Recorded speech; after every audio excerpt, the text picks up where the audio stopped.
Hello and welcome to the Breakdown Studio Live for the final last time with Grandmaster Ernesto Inarkiev and Women Grandmaster Dina Belenkaya. Final day, Ernesto. Yes, despite that we already know the name of the winner of the tournament, today was a very fighting round. We have 3 results for this moment and also 1 game is still playing. So about these games I'll tell you later on. Also, we will go through the whole tournament and we'll see all the best moments of this event, all the most interesting things what were happening in Yekaterinburg. Jan Nepomniachtchi did win the tournament indeed, and unfortunately today was a surprise for us. He lost his game. On the interview, he said that he woke up this morning having much less motivation for the game. This is something that I find different from women chess.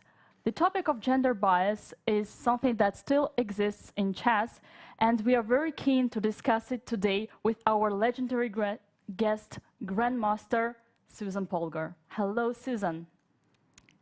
Hi, how are you doing? A pleasure joining you. Hello, good evening, Susan. Pleasure is ours. Susan, you are well known to be someone who broke the gender bias in chess, but women titles still exist.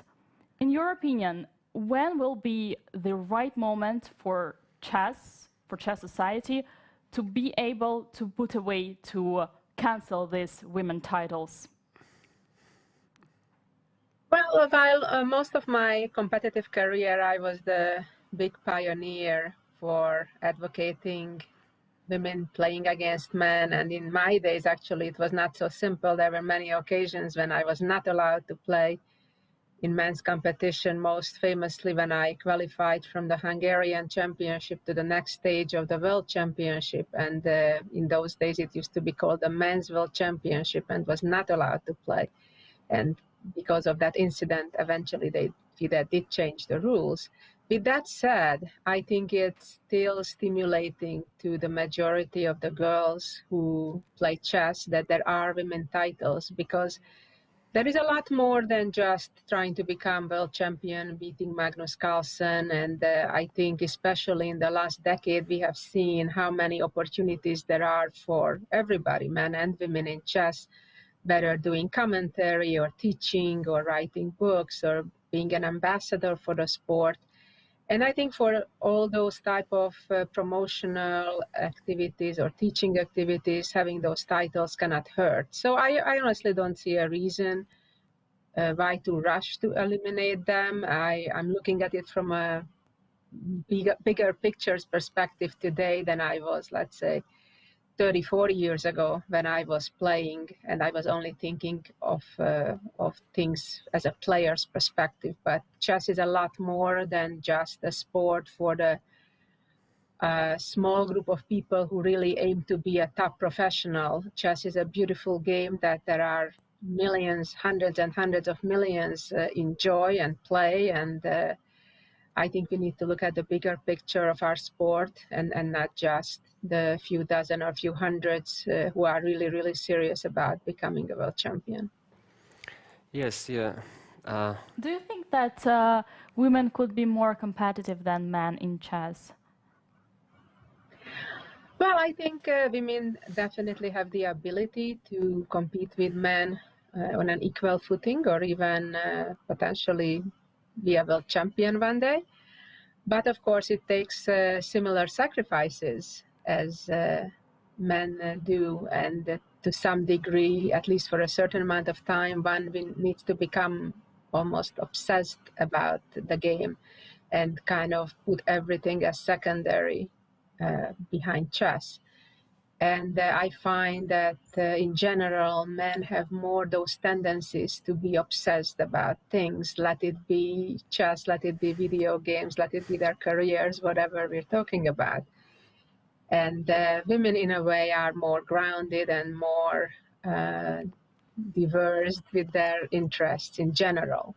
But with that said, I think there can be, and I hope there will be, some women who will be willing to make those sacrifices as long as it takes to prove indeed the theory that women can be world champions. You have such big achievements in your life. It is very interesting how these ideas starting. I mean, for example, when you felt that you want to be the absolutely number one in the woman, how it goes, because it's very difficult to even to start to think about big things. How was it in your life? How it started? Well, I was very fortunate that my father had a theory even before he met my mother, even before I was in the dreams, let's say, that any healthy born child can achieve extraordinary results in anything.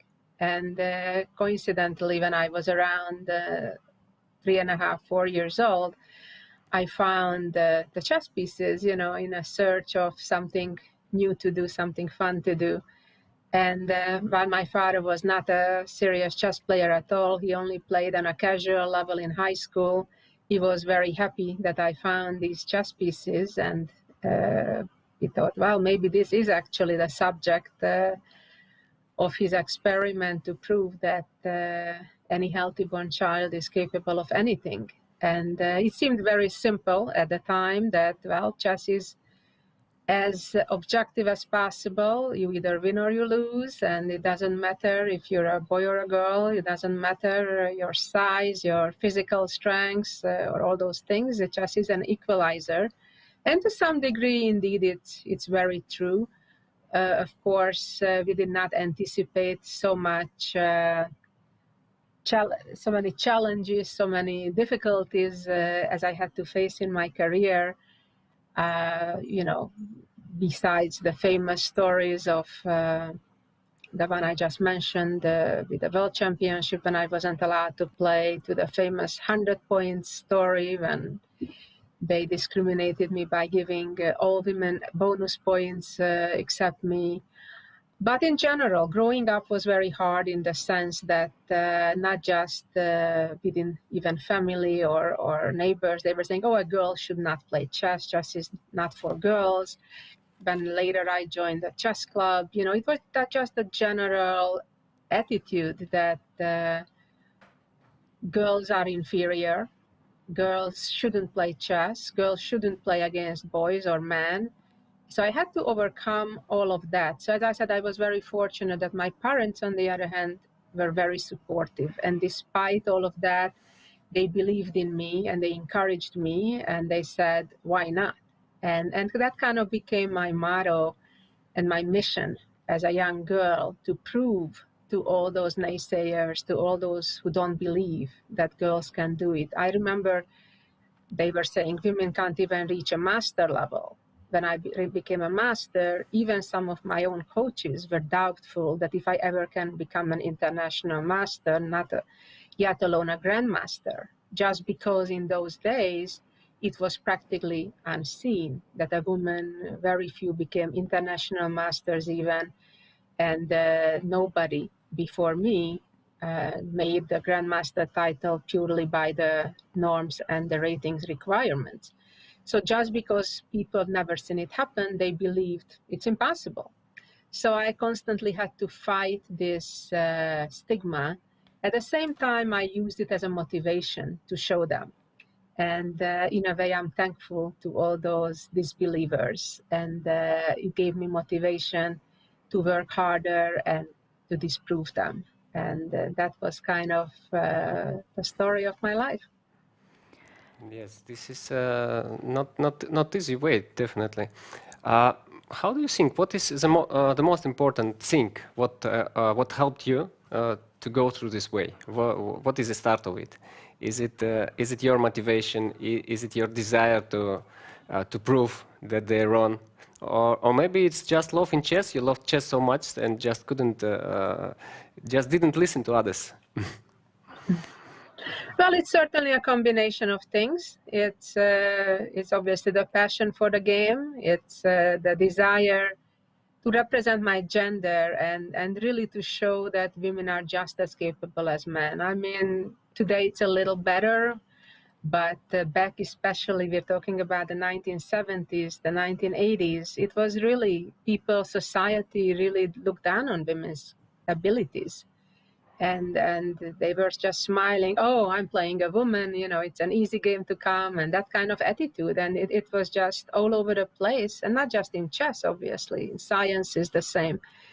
And it really bothered me that people had that attitude, and it really gave me tremendous joy when I could prove myself, especially against some of those guys who made those comments. And I just felt really a responsibility, not just for my own self, for my family, but really for my gender, that I'd like to prove it, that it's possible. And then later I helped my sisters, and Judith took it to yet another level on the competitive side, becoming one of the first woman, the top 10 player.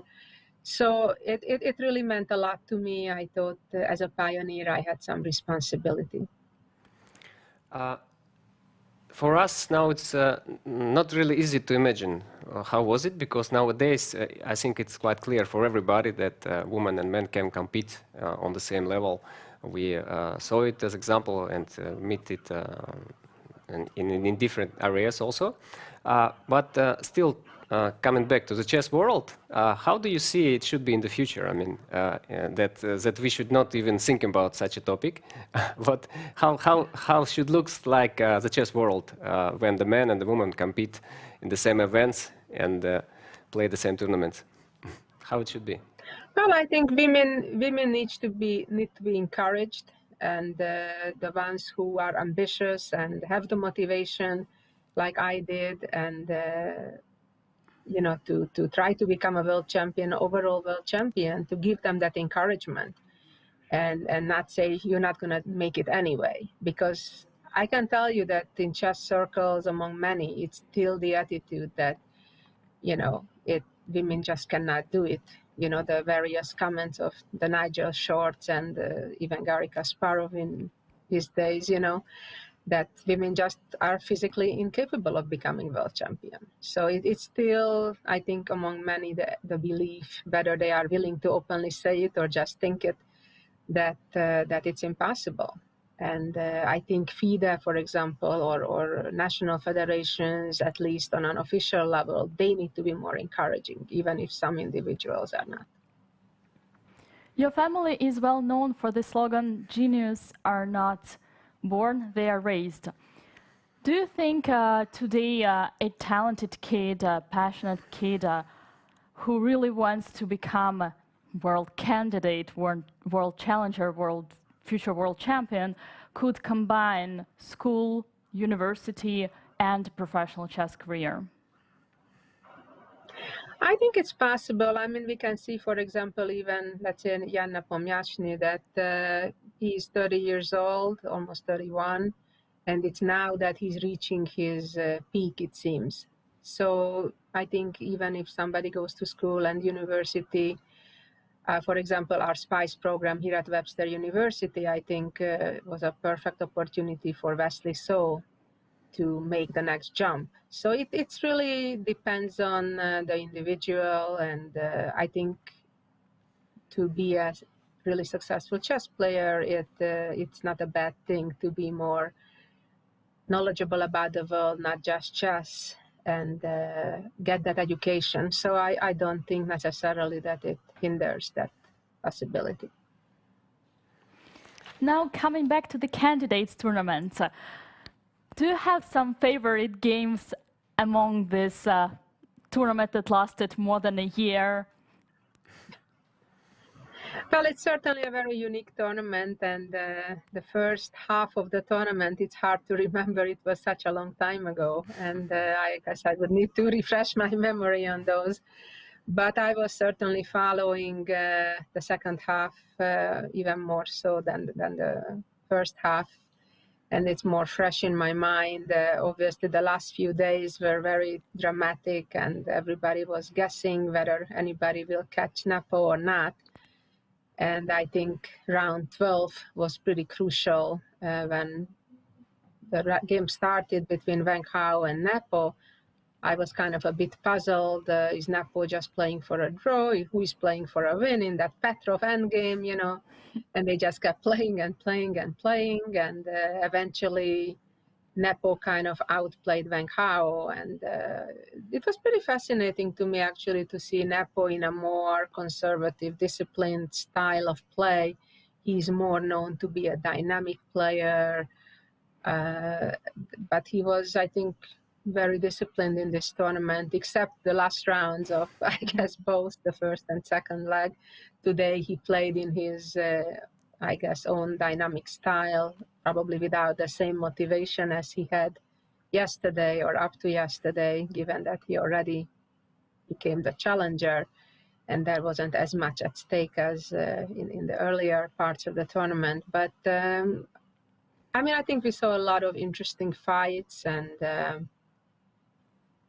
I cannot probably name one particular game that I would say it's the game of the tournament. I'd have to do probably a deeper analysis and go back to a year ago to look at all those games as well. But I think it was definitely very, very exciting, and Giri almost made a comeback, but then he had a bad ending to it. And overall, I would say Nepo was a deserved winner in the tournament. He played better, I think, than others in this particular tournament. And even losing the last round, he made it. So congratulations to Nepo for sure. And how do you evaluate his chances against Magnus?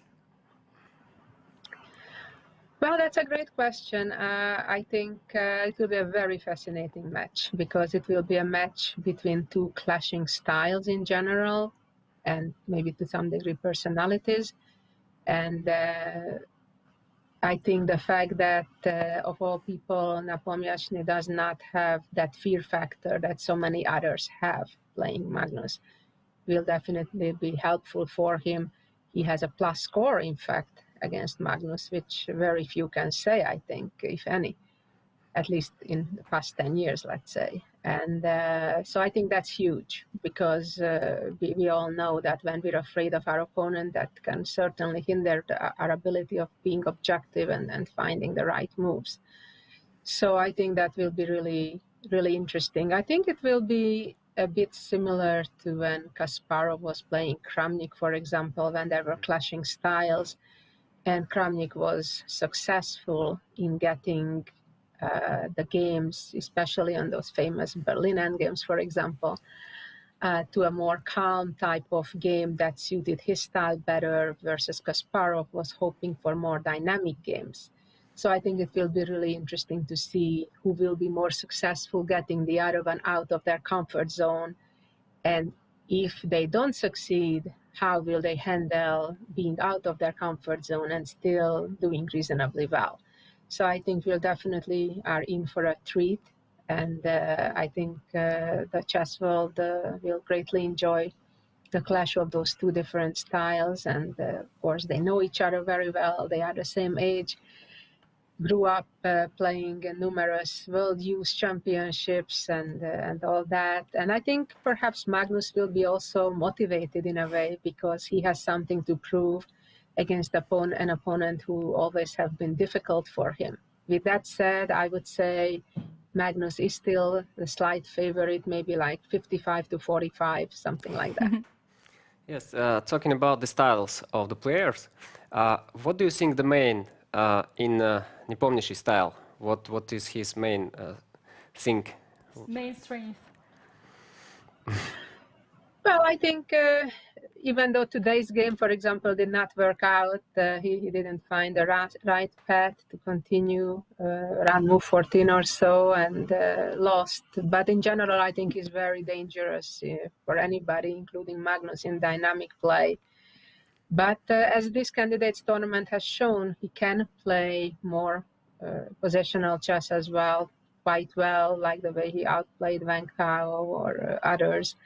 So I think he certainly has worked hard, and he's trying to be a more universal player. So I think Magnus better starts preparing as well. Yes. And today, It was very difficult, obviously, for Nepomniachtchi, for Giri to play their games, and this remind me that the critical games is really difficult part of chess competitions. What is your experience about these decisive games? How the players should work on it and prepare to it? And approach such games. Are you talking about today or yesterday? About today, and also Maxim Vachier-Lagrave, when he had decisive moments, he also didn't play well. And also Anish, Yeah, I mean, Giri. obviously, chess is a lot more than just the moves or opening preparations, and I think that's when the role of physical fitness, mental toughness, and all those elements play such a pivotal role. And I think some players underestimate the importance of those. And I believe that one of the reasons why Magnus have been so successful, especially starting with the first match he played in Chennai against Anand, because he was so physically fit. I remember firsthand when just before his match, he was in St. Louis for the Sinquefield Cup, and he came to our university for physical exercise and played basketball and soccer, and he's just... He really put a lot of emphasis for that. And I think it's really, really complex to be able to perform your best, because obviously all of the players in the candidates were well prepared when it comes to openings and chess. But that X factor, you know, that additional, to be physically fit, that gives you that extra energy, that maybe gives you extra self-confidence, maybe being less tired in those critical moments in the third or fourth or fifth hour. I think those are crucial. And so I think that's what players need to work on, in addition to their chess, more perhaps than they did. And that would be my maybe one advice for Nepomniachtchi, that maybe he needs to work more on his physical fitness, to not to be behind in that area, behind Magnus for the match. Do you have a standards for your student for the physical level of what they should have to compete successfully? Well, I definitely do. I definitely encourage them. Obviously, they are all all adults, and they make their own decisions of to which degree they listen to it. But I definitely make it clear that it's in their interest, and you know, who listens usually does better. I remember when we had our dream team a few years ago with Wesley So and Lim Lei and Ray Robson and others, you know, we had a program with CrossFit, and we were as a team several times a week going to one of the CrossFit locations and exercise together. We even had some chess CrossFit competitions, and even after that age, we still regularly had chess fitness games. So I'm a big advocate for, you know, fit mind, fit body, and vice versa. So it seems like you can easily evaluate the chess player level. So what is your feeling in these candidates? Who is the most fit player?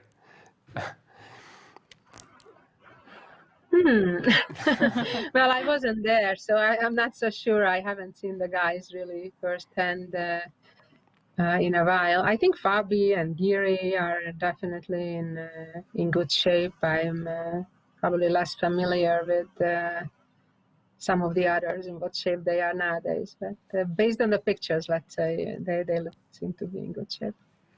In any case, that's a very good advice for Jan Nepomniachtchi. Susan, that has been a really great privilege to have you on our show. Thank you so much for joining us. My pleasure, and keep up doing the great job. Thank you very much. Thank you. I'm very happy to see you today and to listen for such interesting advices. Thank you very much. My pleasure. Bye, everyone. Bye-bye. Bye-bye. This second part of the tournament has been extremely rich for us in terms of our guests, Yes, I have to say. For me, it's never enough. You know, I have a feeling that I have more and more questions as long as we go through these conversations, and it feels like there is still topic we didn't ask, we didn't cover, and the more we get the answers, the more topics we get. Hopefully during the World Championship match. Yes. Let us have a look at the standings after the round 14. So the last game finished at the sea, and we finally can announce our winner, even though we knew it already yesterday. Jan Nepomniachtchi with 8.5 points wins the tournament, becomes the challenger for the world crown. And on the second position, we have Maxime Vachier-Lagrave with 8 points. Is this result surprising for us, Ernesto? Well, both players were leading before the second lap, but they have a different story in this event. Maxime had a difficult start with losing his games and only managed to win some games at the end. But I should say that obviously that for them it was more easy to play this event. They had more points before the start. Still, I'm glad to see that Maxime didn't stop playing. You know, after you lose so many games, it's very easy to just stop playing. Lost motivation, as Nepomniachtchi said today, for example. But Maxime showed that he still have his motivation to play and ready to win the games.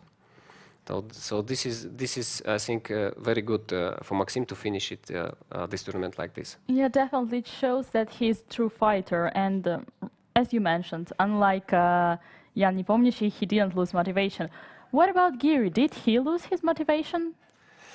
I don't know. Sometimes players don't lose motivation, don't lose energy. They just lose the game, you know. And we should not just search in something extra about that.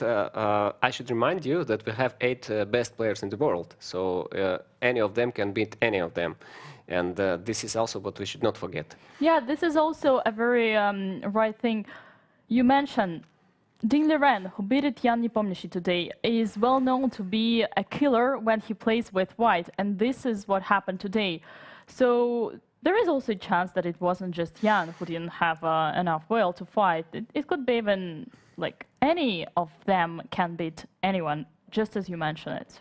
Yes, I also want to add that actually Maxime entered this tournament as a substitution for Teimur Rajabov. That's another point. And actually, yes. in the one cycle before, he also was as a reserve player. You know, if the player ahead of you just decided not to play, refuse to play, then FIDE always have a reserve player.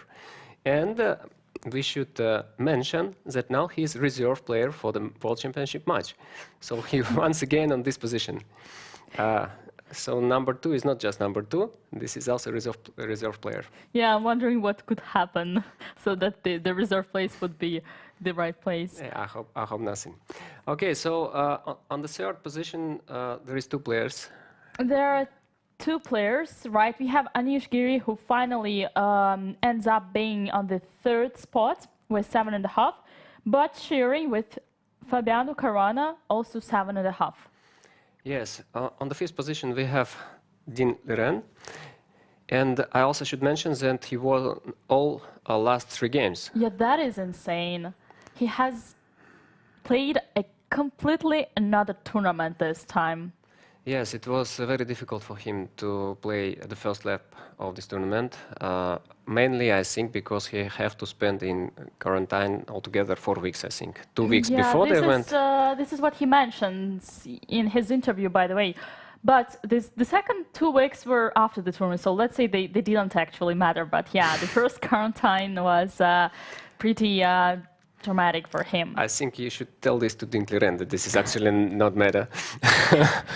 Okay, he had his first quarantine, then he arrived to the tournament hall, and then he played badly. So what happened after is not that relevant. But I guess it's not relevant in any case. Just after Ding Liren, we have Alexander Grishoek with 7 points as well. Alexander mentioned yesterday in the press conference that sometimes it happens like this: a player who is not relevant to the tournament at all decides the whole history and the final matchups. Yes, we will come back to this later, but I think this shows that there is not details which is not important in such event. Every single game, every single move is important, and this is one of the most tension thing for the players. Every your move, every your game should be just perfect if you want to win it. So it's not only Grishoek who won that game, and also Giri who made his mistakes. So this is how it happening. But this is also why Giri beat some of them. Yes, this is how it goes. So on the bottom of the standings, of the final standings, we have Kirill Aleksenko with 5.5. And just after him, we have Van Hao with 5 points. This is actually pretty surprising. Kirill was considered to be an underdog, but managed not to be at the bottom of the bottom. Yes, he finally won 2 games, and I think this is good achievement because one of the part is, of course, how do you feel at this competition? Do you feel that everybody is ready to beat you, or do you feel that you can beat anybody? And you can even feel how the players talk with each other when they know that, okay, today I come to beat you, and no one can help you. You can read it in the faces. And I think it is very important to be able to win not only 1, 2 games. It already shows that, yes, Kirill can beat any player in the world, and I think this is the most important thing what he will get from this event. Also, the president of Russian Chess Federation, Mr. Filatov, mentioned that he was pretty surprised and proud of Kirill's result, and Kirill might only lack some preparation, opening preparation, but otherwise he's able to compete with those big men. Yes, and of course this is very good for Russia to have such a player who is just growing up and already have such a big experience. That's true. And the last position? The last position is Van Hao with 5 points out of 14. We do have some breaking news. Van Hao mentioned on his press conference that he was resigning from competitive chess. Do you think he said that because of some emotions and he might rethink that? Definitely emotions is very bad right now for him. He lost 3 games in a row, but we should also divide what the players mean when they say he is retiring from competitive chess. Definitely he's a strong player, and I believe he will play the tournaments for sure. But every ambitious player has like a super goal, to become a world champion. And this make him to live different life. Every day's decisions is different. So, for example, instead of going to the bar with your friends, you go to the gym. Instead of watching movies, you're training chess, So this is like that. And why? Why you're doing this? Because one day you want to become a champion. And I have a feeling that what Van Hao said today is about that. So he decided that, okay, for now, he don't have ambitions to go higher and higher. He will just continue playing chess. This is what I think. Yep. Well, he also mentioned that it was due to his health problems. I guess we shall see and hear about that more in the future. Yes, he's very talented, very gifted player, and of course we would be very happy to see more nice games from him. Definitely. So I think it's time to go to the chess. Yes, and before looking at the games, let us see the best quote of the tournament. Play like a terrorist to terrorize him with a draw, and if he goes for a worse position, then I will play it. And that's pretty much exactly what happened. Yes. Grishoek is a champion in the quotes, I guess. Actually, this is what I tell to my students quite often. They have this problem. They are always ambitious and just go to the very bad position with the idea to complicate the things and to win the game. If they, for example, see the drawish line and just some other line, they always pick the other line if it's just losing line. So what I see here is about that. Yeah. So he wanted Giri to go crazy and to play very risky. And how is it to terrorize your opponent with a draw? Yeah, well, that was a very, very smart plan, for sure. And he simply saw the situation of the tournament, and it was pretty logical. Yes, and finally it paid back, so he won the game. It did pay back. So today we will talk about the best moments of the tournament, the best games, the best move, and now we will go directly to the best move of this tournament. It is the move Fabiano Caruana played in his game against Maxime Lagrave. This is just great. Okay, I can say it, crazy line, crazy opening, and terrific preparation from Fabiana, which led to the very, very nice and very important game, because after that, Bashir no longer had a lead in the tournament. Yeah, definitely. That is a move that will enter the history. Yes, let us show this move to you once again. This is a move bishop c4 in the opening position. Move number 18 by Fabiano Caruana against Maxime Lagrave, bishop to c4. We already break down this game, and the same day when it was played, it was quite clear that it will be a favorite game to become the game of the tournament, maybe even the game of the year. But still, right now, when I look at this position, I still cannot understand what is really going on. I see that White just put the bishop on uncovered square, and next move is also doesn't look like decisive one. So queen takes c4 is a logical answer, and then we had bishop to d6. Very, very beautiful, as you mentioned. And the idea of this move, once again, is that black cannot take on d6 because there will be knight d6 attacking both the queen and the king and losing the queen. So that's why Maxime here had to come up with something different. And the position was already very, very bad. He found out actually good defense, but this is very interesting game. If you didn't see it yet, you should go to our stream and check it out. The game was very, very fun, very energetic, and one of the best example of Fabiano Caruana style. And of course, today we should understand how the Jan won this tournament. Absolutely clear that Jan is a hero of all event. He was very confident, and I find it quite funny that both times he lost the last game in the laps. So in the first lap he was leading, and lost the last game. And today also the last game on the second lap he also lost. I should say, we already discussed it with Susan, but that it is not easy topic at all. I should mention that I remember when Magnus Carlsen faced this problem, actually. This is very famous situation in candidates tournament when Magnus Carlsen was qualifying to the World Championship match. It was one round to go, and two players could qualify at that moment, Vladimir Kramnik and Magnus Carlsen. The situation was that Carlsen was leading a half point ahead, but Kramnik had a better tie breaks, so if Magnus would made a draw and Kramnik would won, the Kramnik would qualify. And it was so nervous games for both of them. They was trying to complicate the matter as much as possible, and actually both lost. Yeah, I do remember that moment. That was really surprising for the whole chess society. Yes, and this has led the feeling that Magnus is not controlling the situation. He cannot control the situation in these moments. This is this feeling what we can have again about Jan right now. But I want to mention that Magnus worked on this very hard, and after maybe 3 or 2 years, he already was extremely good in these decisive moments. Yeah. Okay, so talking about best of the best, we now will go to the best game Jan Nepomniachtchi played in this event. This is his game against Anish Giri. This is actually the first game of this tournament what was played 1 year ago. More than 1 year ago. It was played precisely on the 17th of March 2020.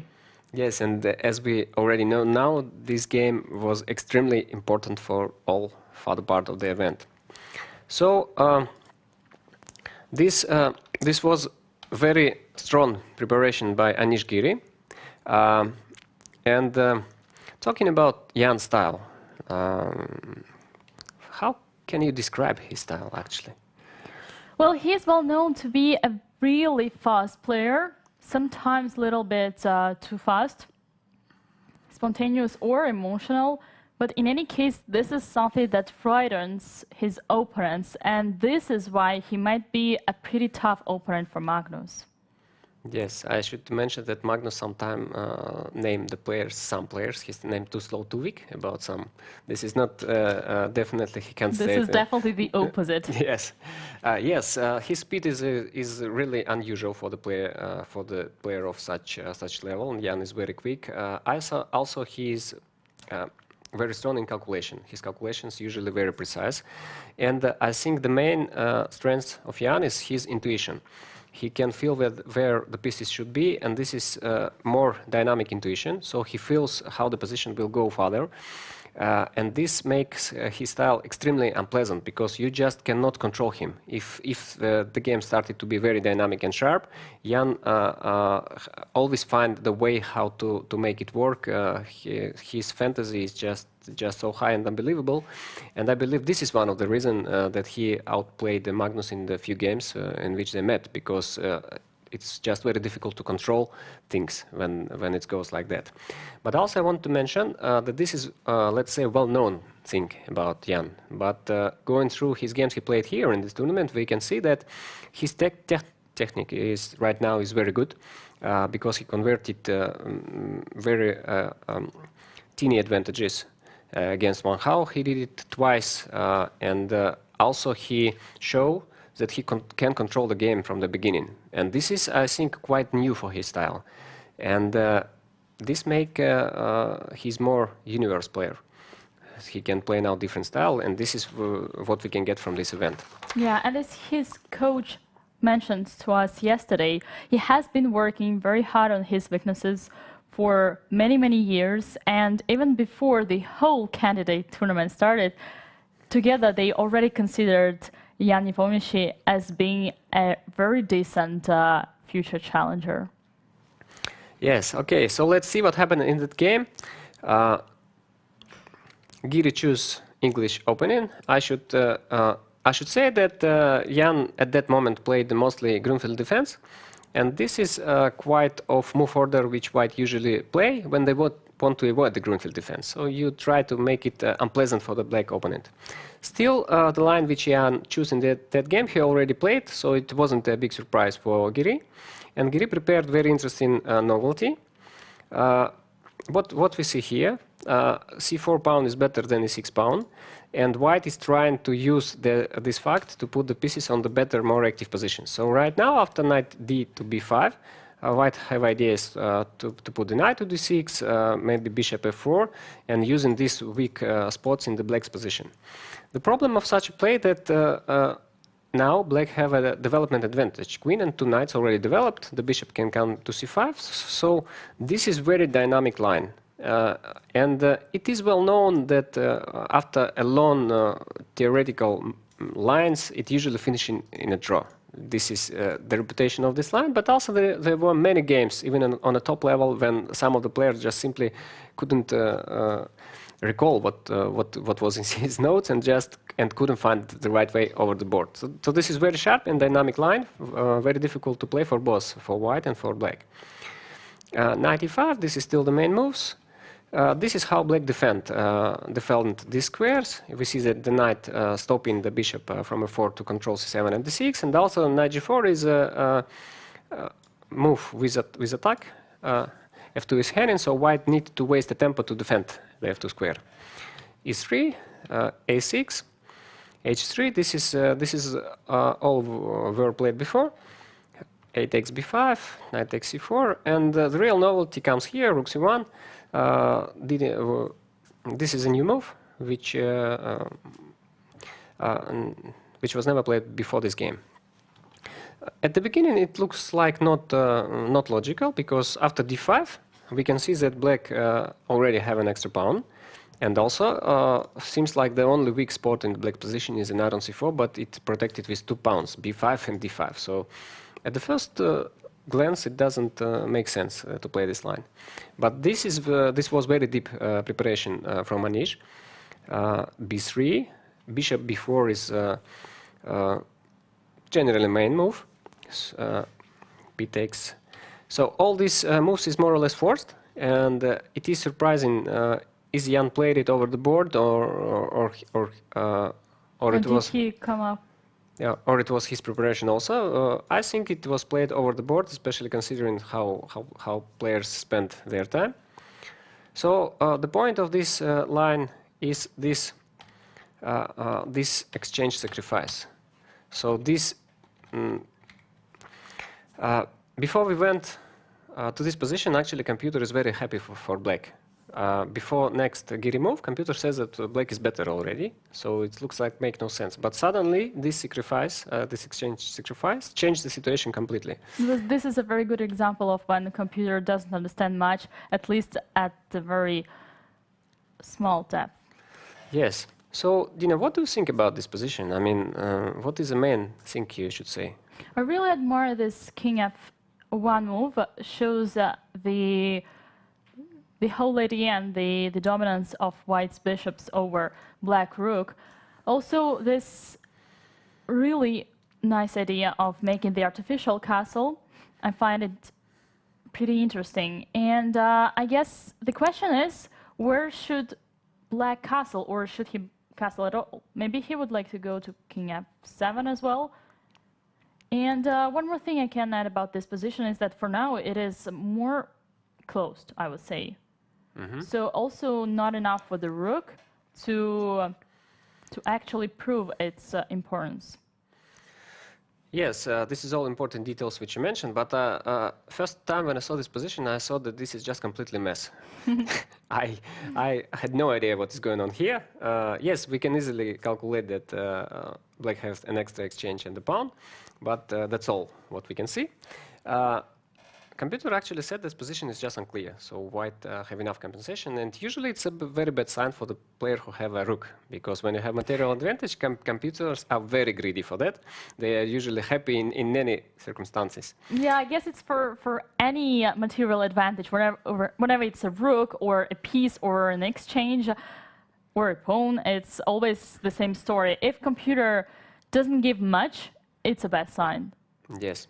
So let's now try to understand why white have a decent compensation. So the reason number one is that this rook is out of play right now, and it will take a lot of time for black to make this rook active. Yeah, once again, you don't see any clear file where to put it. Maybe King F7, Rook D8, Rook D7, Rook C7, trying to make something here, but once again, too long. Yes. The second reason is that this bishop is now so strong, then he is not weaker than the rook on c3, especially after g5, which is going to come just on the next move. After g5, this bishop is not weaker at this moment. And the third reason is the king's positions. We can see that after g5, white have so many ideas. Bishop h5, attacking h7 square, and it's all about opening the black's king's position. And white king is completely safe. So these three factors is the key, what gives white the compensation for the sacrifice of exchange. Yeah, I guess looking at this position, one would never believe that Jan Nepomniachtchi would win this game. Yes, now we have so many colors on the board. I'm just wondering if the players see the position like that. I think they do. I think this is what happens in any head of a chess player, or any chess player's head. Yes. Okay, so let's go forward. At this moment, black can play different moves. It's hard to understand what is really better, but I want to mention that further part of the game, this part of completely messed, and definitely that this is Giri who came up with a novelty. We can see that Jan's place was very confident, so he managed to control this complicated situation and finally get the initiative. So before, suggestion to take the rook on the c3, g5 is very natural, e5, so forcing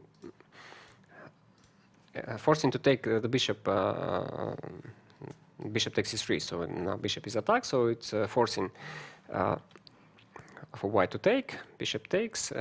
Begging for Giri to take back this exchange. Yes, and now it is a challenging moment for the Giri, because, okay, first, can you imagine, he had the perfect preparation, got a complicated position, but what he knows better, definitely, And I can imagine that Giri felt his obligation to win this game, to get initiative, and I think this was a part of the reason what happened after that. Do you think he overpushed it? Yes, this is exactly what happened. So Reminds me of something. Yes. His game against Grishoek. Yes, I agree. Very good point. So what he should do, Queen B1 is the first moment when the things went wrong for Giri. The most simple way what he should do is just to take on d5. After Queen C5 with idea of C2, just play Bishop D3, stop this dangerous pawn, and just play this position. Yeah, we should also mention that Queen takes D5 is not possible due to Bishop G6 discover check, and bye-bye Queen. Yes. So King E7, Queen B3, and this position is still very hard to evaluate. It's just unclear position. Rook from H1 attacking the H7. This is one idea why the rook still have to be on H8. At the same time, C3 pawn is extremely strong, so black have enough resources to keep equality.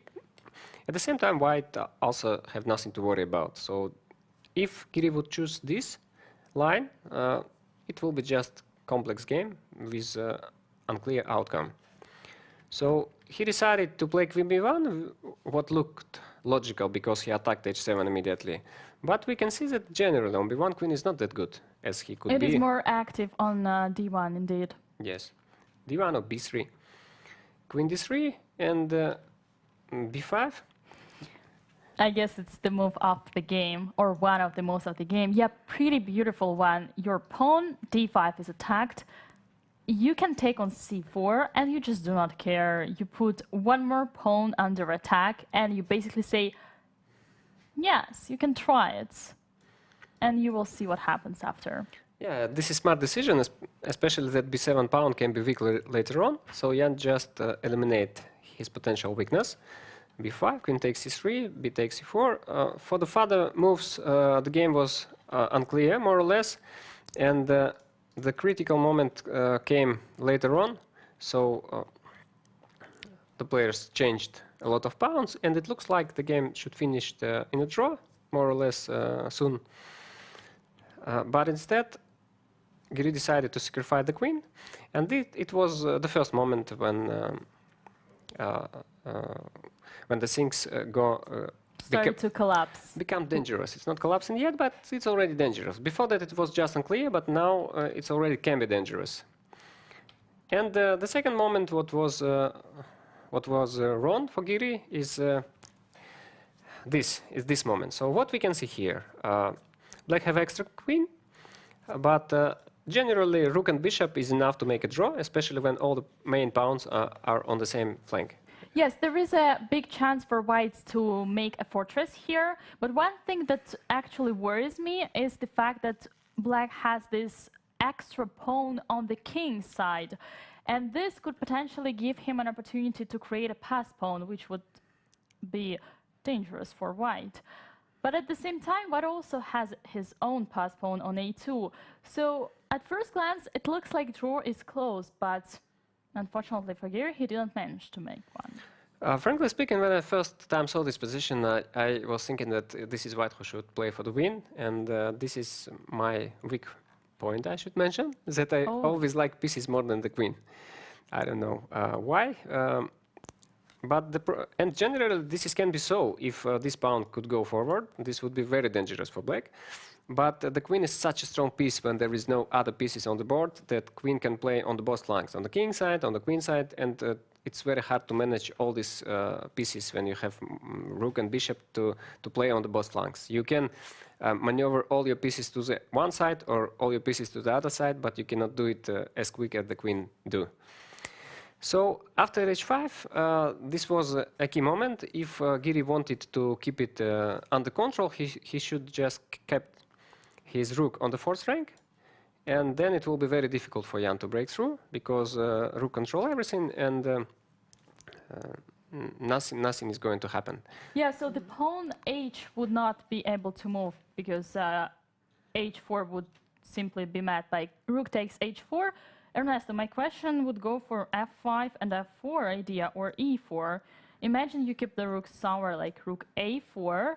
Could potentially black move these 2 pawns? Yes, I was thinking more putting the rook on h4, Okay. attacking h5 back, and having a possibility to. Let me say something like queen f3. Yes, okay. I will just wait for some other.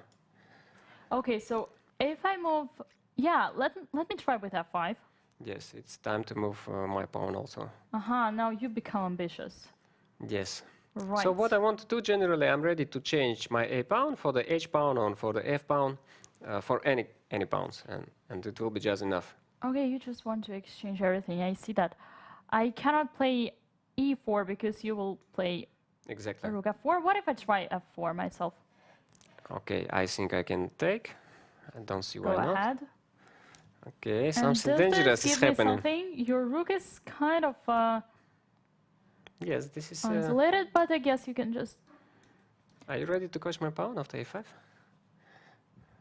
Show me something. I feel. Okay, it must be losing. Okay, you convinced me. Let's go back. Yes, so we will not go further with a big detail. So Giri went for rook g8. Actually, later on he still had a chances to defend better. It was a long game. And was one of the first signs when Nepomniachtchi showed that his technique is very good. He finally managed to convert this position to win. It was not easy, it was with many details actually for both sides. But what I wanted to show with this game, first, the situation after the opening was definitely not in favor of Nepomniachtchi. Giri came with a strong novelty. They reached extremely complicated position with sharp details. But Nepo managed to control it and to play it even better than Giri. And later on, when he get a chance to win this game, he managed to convert all his advantages.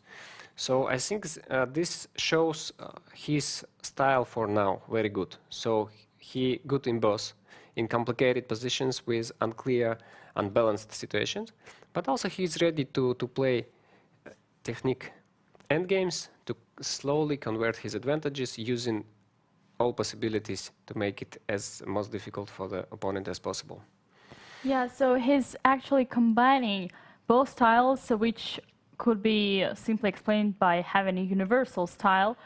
And this is one of the biggest strengths for any chess player. So this would definitely give him some big chances against Magnus. Yes, and one more episode I want to show you. This is also about combining the styles of the play, which Jan showed in this tournament. This was his game against Wang Hao. This was also from the first lap of the tournament, his game against Wang Hao. He had white pieces, and before that you can see that white was pushing positionally on the blacks. We see the pawn on h6, pawn on c5. It's obvious that white improved the position very much. And now the decisive moment is coming when the white should find the only way for the win. So it requires very accurate calculation, and Jan managed to do it. He shows that his skill in calculation is good as in positional play. So yes, the position is indeed pretty dominant for white. We do see a lot of achievements, a very big space advantage. All the squares are taken. The king, black king, is on e6. That is really ugly. But still, the question is how to win. And here, Jan Nepomniachtchi finds the final blow. yes, so first he repeated the moves. This is a typical and very practical decision, just to check if maybe opponent will make mistake and will not force you to play all the best moves. This is also a very huge psychological trick. I remember Vladimir Kramnik mentioning that even if you're about to win and you know that you're playing for a win, you should still repeat the position once, just in order to confuse your opponent and to make him think that you want to draw, which is false. You do not want to draw, you just want to torture him. And this is what Jan Nepomniachtchi did in this game. You know, this is not easy thing to do. This reminds me of a story when I played with Jan. It was World Rapid Championship in Khanty-Mansiysk. He was leading the tournament, and I was maybe on the 5th position. And I got a very big advantage against him. And we had just 2 minutes till the end of the game, and the situation was like that. I saw the possibility to repeat the moves, so I thought, okay, I will repeat the move, gained my extra increment, and then went to the deep thought, trying to calculate what is going on in that position, find the way I want to play, and before continuing the game, I decided to repeat the moves to gain more time. Oh no! Yes. Oh no! Yes, and I just repeated 3 times, and suddenly Jan stopped the clock and said, "Okay, it is draw." Yes, there is a lot. Well, there is some responsibility, but still, you know, it's more about being in a good shape, not too tired, and yeah, knowing how to count until 3. Yeah, this is already the professional secrets, how you use all opportunity to win the game. After all, the chess is a game between 2 humans. And this is not only about what's happening on the board, it's also about what is happening between these 2 players, what they think about the position, what they think about each other. And this trick is more about that. Okay, so after queen f7, finally, queen d8 is the best move. We see now that there is 2 threats, queen takes d4, and what is more important, queen d6 mate. This is also a power of a quiet move. Yes. Now all the black's position is paralyzed, and the knight is attacked. The king is just ugly, and the queen can only go back to d7, but this is what happened in the game, and after that, Yes. final move. Final blow, yes. After a5, black is forced to sacrifice the knight, and the game is generally over. Because, okay, he needs to take knight f5, and okay, and that's And it. game with a piece up. Over. Yes, so what we see here, once again, it was wonderful positional game when Jan got advantage and was improving his position slowly, step by step. But then, when the decisive moment came, he calculated it very clearly and just win it in a very nice way. Yeah, he didn't miss his chance. Yes, so there is one more thing what we should mention about Jan, I think. This is his team and his preparation. We see that his opening preparation is unexpected and also very deep. I want to remind you about his game against Kirill Alexeyenko, which looks like easy work for him, but actually this was very deep preparation and even more very smart choice of the line, where Kirill was absolutely unconfident in what he is doing and lost very quickly. Yeah, that was a torture.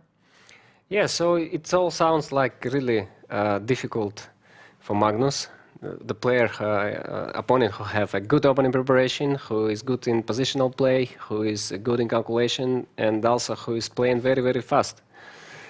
Yeah, I guess the question is Magnus scared? Yes. Okay, Dina, so what do you take on this tournament after all? Oh, wow, that has been a really exciting tournament for me to watch, to commentate, to follow, and I am thrilled to see what is going to happen on the World Championship match.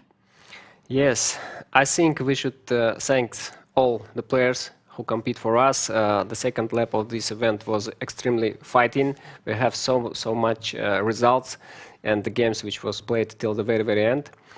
And I think we should also say goodbye, Yekaterinburg, goodbye.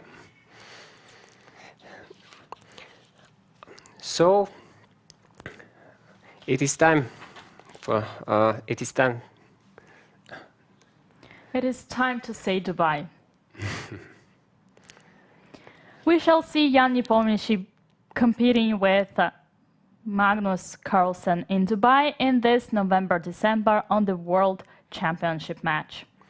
Yes, this is going to be very challenging for Magnus for sure, and I think it's also very big for Russia because the Russian player will play the World Championship match, and as usual, this is a very special thing, I think, for all spectators in Russia. Definitely. One thing we could mention is that we are not yet sure if Jan will be able to play under Russian flag, but once again, we do not know much yet about it. Yeah, will be extra situation, but I also wanted to mention that one of the important things for every sportsman is to be able to play in different situations. So we should not forget that it was the longest chess tournament probably in all history of chess. In all history, yeah, this is a very good moment and point, because no one else have seen or heard having a sport event lasting so long. Yes. So it was a very big pleasure, Dina, to be here with you every evening, to have such an interesting and amazing guests, the legends of chess and not only chess. I enjoy it very much. I hope all our viewers too. Ernesto, the pleasure was mine, and I hope to see you soon in the studio again. Yes, so see you soon in the Breakdown Studio Live. Do not forget to like, subscribe, and stay updated for the World Championship match. Bye-bye.